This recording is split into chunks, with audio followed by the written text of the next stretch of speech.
بھائی نے ایک اچھا سوال کیا اور کہا کہ اللہ رب العزت احکامات نازل کرنے میں نہیں شرماتا، رسول اللہ بیان کرنے میں نہیں شرماتے، تو میں پوچھنے میں بھی نہیں شرماتا. بہرحال ہونا بھی چاہیے، شرعی اعتبار سے شرعی مسائل کے پوچھنے میں کوئی شرم ہونی بھی نہیں چاہیے. بھائی نے سوال کیا کہ جس طرح سے اللہ کے رسول صلی اللہ علیہ وسلم کے دور میں صحابہ کے پاس لونڈیاں بھی ہوتی.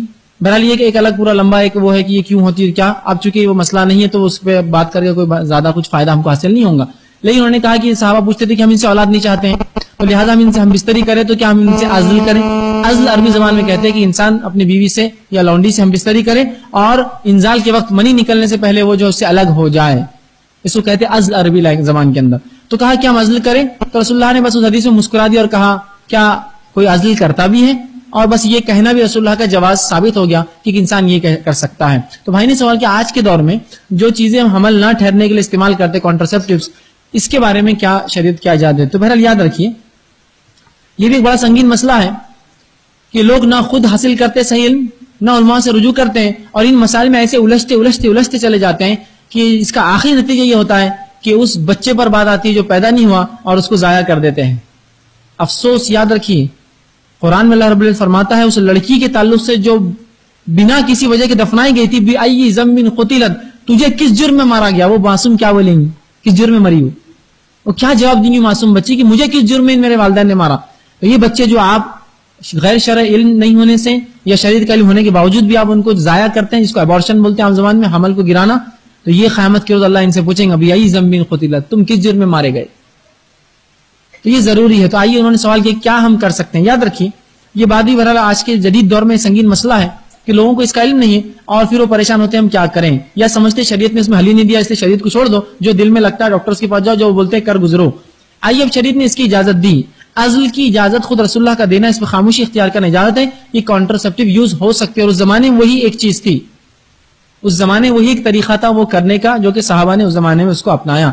آج کے جدید دور کے اندر یاد رکھیے کچھ اور بھی ایسی چیزیں ہیں جن کو کر کے ہم حمل کو صرف مختصر وقت کے لیے تاخیر دیر کر سکتے ہیں، یا اولاد تھوڑے دن کے لیے تاخیر سے وہ کر سکتے ہیں، لیکن ہمیشہ کے لیے پیدا نہ کرنا، ہمیشہ کے لیے اولاد کا پیدا ہونا بند کر دینا، جس کو ہم فیملی پلاننگ کے نام پر یا آپریشنز کے نام پر لوگ کرتے ہیں، شریعت اس کی اجازت نہیں دیتا. مکمل طور سے ہمیشہ کے لیے اولاد کی پیدائش کو روک دینا شریعت اس کی اجازت نہیں دیتا. ٹیمپرری وقت کے لیے کہ بھائی اولاد ایک ہو چکی ہے، میں چاہ رہا ہوں اس کی تربیت کر لوں 2 سال، اس کے بعد میں جو ہے اس کو دوسری اولاد چاہوں گا، تو یہ ایک الگ شکل ہے. یاد رکھیے یہ الگ شکل ہے. لیکن اولاد کے وجود میں آنے کے بعد ان کو گرانے کی کوئی شکل شریعت میں ہی نہیں. یاد رکھ لی. لوگ کیا کرتے ہیں، یہ سوال کب کرتے ہیں جب اولاد وجود میں آگر روتے دھوتے ہیں کہ اب ایک ہے، اب کیسا پالوں گی، کیسی پرورش، کھلائیں گے کیا. کھلانا پلانا اللہ کی ذمہ اولاد کا. آپ کون اور میں کون ہوتا ہوں؟ اللہ اولاد تو کھلانے والا. جب ہم پیدا ہوئے تھے کہ ہمارے والد نے یہی سوچا تھا اس کو کون کھلائیں گا، وہ اللہ ہے دینے والا. اب تو بھول جائیے آپ. تو اولاد کے وجود میں آنے کے بعد اس کو گرانے کا، کانٹرسیپٹ روکنے کا کوئی طریقہ ہے ہی نہیں. اب ہم کیا کریں؟ تو وہ طریقے آپ اپنا سکتے ہیں جو ٹیمپرری ہو اور اس کے وجود میں آنے سے پہلے ہو، جو ٹیمپرری ہو اور اس کے وجود میں آنے سے پہلے ہو، جو جس کو ہم کہیں گے وہ عارضی ہو اور اس کے وجود ابھی وجود میں نہیں ہے. وجود میں آنے کے بعد تو کچھ بھی نہیں کر سکتے آپ، اس کا پیدا ہونا ہی حل ہے. عارضی ہو اور ہمیشہ کے لیے نہ ہو اور پیدائش وجود میں آنے سے پہلے ہو. اب وجود میں آنے سے پہلے ہم کیا کر سکتے ہیں؟ اس کے اندر چند ایک عزل جو رسول اللہ کے دور میں ہوتا تھا اس کا متبادل ہمارے دور میں بھی ہے. علامہ ناصر الدین البانی رحمہ اللہ سوال ہوا تھا کہ کانڈمز کا یوز کیسا، تو انہوں نے کہا اگر ٹیمپرری ہو، اولاد کے وجود سے پہلے ہو، شریعت اس کی اجازت دیتی ہے. دوسرا، ایسی دواؤں کا استعمال کرنا جو دواؤں سے حمل ٹھہرتا ہی نہیں ہے، ٹھہرنے کے بعد ساقط نہیں، ٹھہرتا ہی نہیں ہے. جیسا کہ کچھ دوائیں ملتی ہیں، اب اس کے سائیڈ ایفیکٹس وہ آپ کا ذاتی مسئلہ ہے، سائیڈ ایفیکٹس بہت ہے اس کے، وہ ذاتی مسئلہ ہے، لیکن اس کو لیا جا سکتا ہے. ایک اور دوسری چیز، کچھ لوگ سمجھتے ہیں کہ کاپر ٹی استعمال کرتے ہیں، CU66 اس کے اندر ہوتا ہے، ایک قسم کا ٹی ہوتا ہے وہ کاپر کا بنا ہوا، وہ انسانی جسم میں داخل کیا جاتا ہے، بالخصوص اس کے خاتون کے، اور اس سے وہ سمجھتے ہیں کہ اس سے اولاد وجود میں نہیں آتی. یاد رکھیے کاپر ٹی کا استعمال کرنا ہی حرام ہے، اس لیے کہ اس میں اولاد وجود میں آنے کے بعد وہ الگ ہو جاتی ہے، وہ کٹ جاتی ہے جسم سے. پہلے وجود میں آتی ہے، ایگزسٹنس ہوتا ہے، لیکن چند ایام میں وہ ٹی کیا کرتا ہے، اس کو کاٹ کر الگ کرتا ہے جسم سے، تو اس کو کہیں گے ارلی ابارشن، بہت اول سٹیج میں ابارشن ہو گیا یہ. لیکن یہ جائز نہیں ہے. لیکن جہاں تک کانڈومس ہے، دوائیں ہیں جو وجود میں آنے ہی نہیں دیتی، شروعات میں ہی ختم کر دیتی، ان کا استعمال شریعت نے دیا. اسی طرح کچھ کانٹرسیپٹیوز ایسے ہوتے ہیں جو مرد کے جسم میں ڈالے جاتے ہیں، اس کا بھی علماء نے جواز دیا ہے. جیسا کہ آپ جائیں گے US میں یہ کامن ہے کہ مرد ایک انجیکشن مانڈی پر لیتا ہے جس کا اثر 3 مہینے ہوتا ہے. اس کے نقصانات وہ آپ کا ذاتی مسئلہ ہے، اس کے نقصانات یہ ہے کہ انسان موٹا بہت جلدی ہو جاتا ہے. یہ ذاتی مسئلہ ہے، لیکن یہ ٹیمپرری جو ہے پریکاشنز ہیں جو آپ لے سکتے ہیں. اسی طرح آپ ڈاکٹر سے کنسلٹ کریں، اور وہ ایام کہ اور خاتون جو ہوتی ہے جب ماہواری اس کو آنے والی ہوتی ہے اور جب ماہواری سے وہ پاک ہوتی ہے، چند ایام ایسے ہوتے ہیں کہ جب بچہ وجود میں نہیں آ سکتا، اس لیے کہ ماہواری میں اس کا پورا رحم نکل کر چلا جاتا ہے، وہ ختم ہو جاتا ہے اور نیا ڈیولپمنٹ ہوتا ہے اس کی باڈی میں، تو اس وقت میں بچہ وجود میں آ ہی نہیں سکتا ہے، کچھ دن پہلے ماہواری سے اور کچھ دن بعد تک. تو یہ آپ ٹائم پیریڈ دیکھیے، ڈاکٹر سے کنسلٹ کیجئے کہ کون سے دن ہے 10واں 11واں 12واں، یا وہ کون سے ایام ہوں گے کہ اس کے حیض کے بعد. اس کو آپ کنسلٹ کیجئے کوئی اچھے مسلم ڈاکٹر سے جو آپ کو صحیح رائے دے، اور 1 سے 2 کا مشورہ لیجئے اس میں.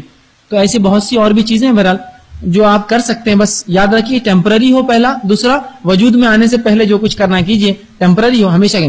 اب جو لوگ نسبندی کراتے ہیں شریعت میں حرام، اس لیے کہ اس میں آپ نے مکمل روک دیا آپ کی نسل کو. دوسرا آپریشنز کراتی خواتین کی یوٹرس ان کا بچے داری نکال دی جاتی بحالت مجبوری، اگر کرنا پڑے آپریشن، بیماریوں سے الگ شکل ہے، یوں ہی بس نہیں اولاد نہیں چاہے کر لو، اس کا بھی بڑے نقصانات ہیں، یاد رکھیے. ٹھیک ہے، تو یہ چند چیزیں تھی جو آپ کر سکتے ہیں. اور اس کے تعلق سے علامہ ناصر الالبانی کی ایک بڑی اچھی کتاب بھی بہرحال مجھے نہیں پتا کہ اس کا اردو ترجمہ آیا ہے نہیں آیا ہے، لیکن انہوں نے شباب کے لیے، نوجوانوں کے لیے کتاب لکھی، اور ہمارے اسلاف کا اس پر دھیان ہے. وہ جانتے ہیں کہ لوگوں کے سامنے مسائل ہے، لیکن لوگ بات کرنے سے شرماتے ہیں. اگر کوئی بات یہ عوام میں کرتے بولتے کتنی شرم کی بات ہے کہ گندی گندی باتیں بول رہے تھے. اگر آپ اس بات کو گندا سمجھ رہے ہیں تو اس بات کو آپ کیا کہیں گے کہ لوگ حج کو جاتے ہیں اور بچوں کو گرا کر جاتے ہیں حج کو آپریشن کرا کے. سبحان اللہ، ایک جان کو لے کر تم سمجھتے ہو اللہ تمہارا حج قبول کرے گا کہ بھائی اب حج کو نمبر لگا دیے. اب تو آپ ایک جان لے رہے ہیں آپ کے ایک مسئلے کی لا علمی کی وجہ سے. ایک جان کا مسئلہ ہے یہ. اگر کوئی مسئلہ ہوتا کہ بھائی یہ بڑے آدمی کو دھکا دے دیا، اس کا مائک گرا دیا، اس کا پانی اس کا شیشہ توڑ دیا، اس کا بھر سکتے ہیں. ایک جان لے رہے ہیں آپ.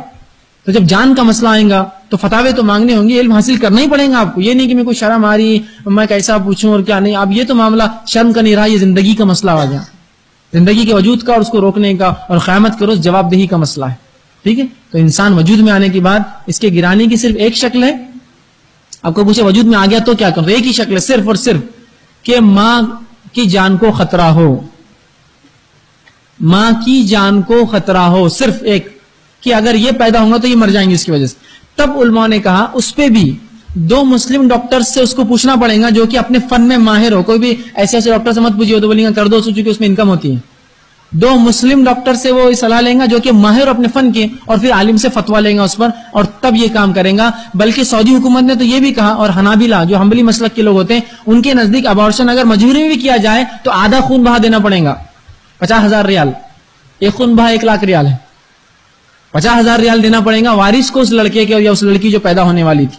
اور بہت سے لوگ تو ہم میں ایسے ہیں جو لڑکے اور لڑکیوں کو یا جب حمل میں ہوتے ہیں جا کر اسکیننگ کرا لیتے ہیں یا الگ الگ طریقوں سے دیکھ لیتے ہیں، اور لڑکی ہے جب معلوم ہوتا ہے تو اس کو نکال دیتے ہیں. سبحان اللہ، ان کے لیے تو یہ آیت بالکل لاگو ہے، بیائی زمین قتیلت، اس لڑکی سے ضرور پوچھوں گی تجھے کس جرم میں مارا گیا. تو یہ تو عربوں کے طریقے سے آپ نے کیا. اس زمانے میں پیدا ہونے کے بعد معلوم ہوتا لڑکا لڑکی ہے، آج پہلے معلوم ہو رہا تو آپ نکالتے ہیں ان کو. ایسا مت کیجیے اللہ کے لیے. تو بہرحال یہ چند چیزیں آپ بہرحال استعمال کر سکتے ہیں. اس کوئی